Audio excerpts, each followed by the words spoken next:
orang-orang Puchong, orang-orang Kirara yang tengah cari rumah pertama untuk korang boleh consider rumah ni. Rumah ni harga 250,000 sahaja tau.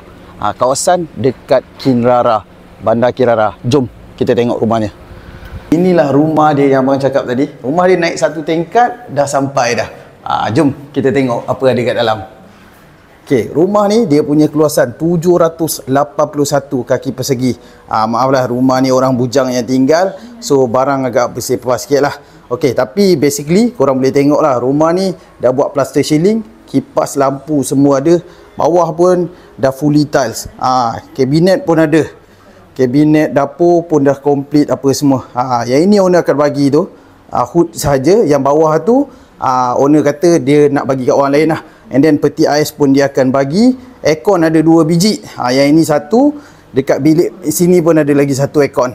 2. Rumah ni ada 3 bilik tau. Okey, ini bilik kedua dia. Size just nice macam ni. Boleh letak kastil single, double bed macam ni. Pun ada plaster ceiling. Ini tandas kedua dia. Ini tandas. Kemudian ni bilik ketiga dia.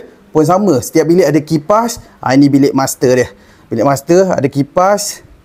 Aircon punya point dah ada lah, cuma dah tak ada aircon dia. Dan ini bilik master dia. Ini bilik tandas, bilik master dia. Okey, jom. Yang best lagi apartment ni, dia ada balcony tau. Dia ada balcony. Korang tengok ni balcony dia. Luas dah. So kalau tetamu datang, korang boleh lambai dia kat situ.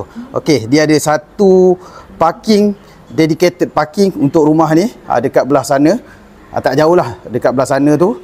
Then korang jalan, turun, naik tangga sini, naik satu, dah sampai dah.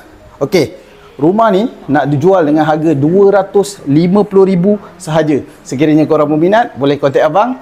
Ataupun korang boleh komen sahaja kat bawah. Jumpa korang dekat WhatsApp. Ciao.